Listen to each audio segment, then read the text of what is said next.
Chaque jour, Charles et Carole vous présentent la leçon de l'école du sabbat.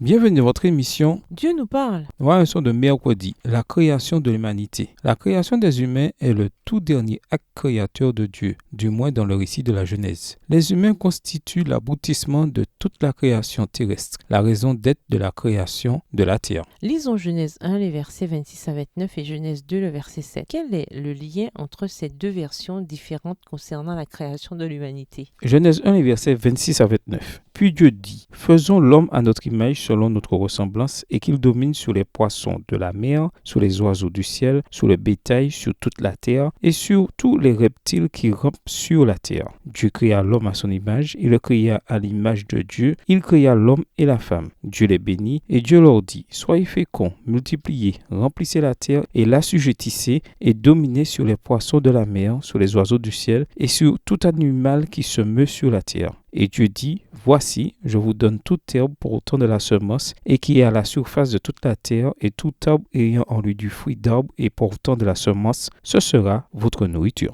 Genèse 2, le verset 7. L'Éternel Dieu forma l'homme de la poussière de la terre et il souffla dans ses narines un souffle de vie et l'homme devint un être vivant. Le fait que Dieu ait créé les humains à son image constitue l'une des déclarations les plus audacieuses de la Bible. Seuls les humains ont été créés à l'image de Dieu. Dieu fit les animaux sauvages selon leurs espèces. Genèse 1, verset 25. Mais Dieu créa les humains à son image. Genèse 1, verset 27. On a souvent une interprétation très limitée de cette formule. On considère qu'il est question de la nature spirituelle des humains, où l'image de Dieu représente uniquement le fait de représenter Dieu administrativement, ou la relation spirituelle avec Dieu et avec notre prochain. Ces compréhensions sont exactes, mais elles ne prennent pas en compte l'importance de la réalité physique de cette création. Les deux dimensions sont en effet incluses dans les deux mots « image » et « ressemblance » qui décrivent ce processus dans Genèse 1, le verset 26. Tandis qu'en hébreu, le mot « tselem » image renvoie à la forme concrète du corps physique, le mot « démout » renvoie aux qualités abstraites qui sont comparables à la personne divine.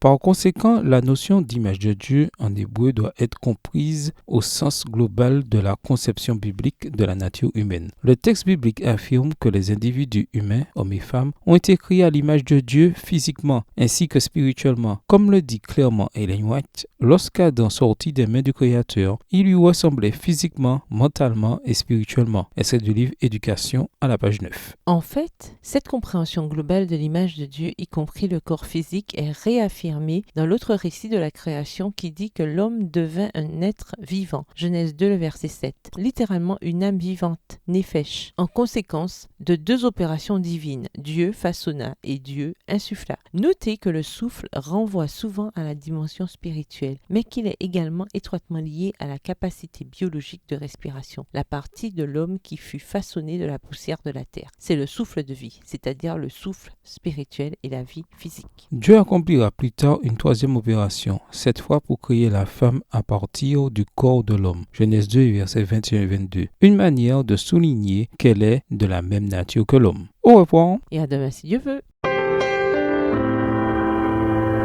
Dieu nous parle. Chaque jour, Charles et Carole vous présentent la leçon de l'école du sabbat.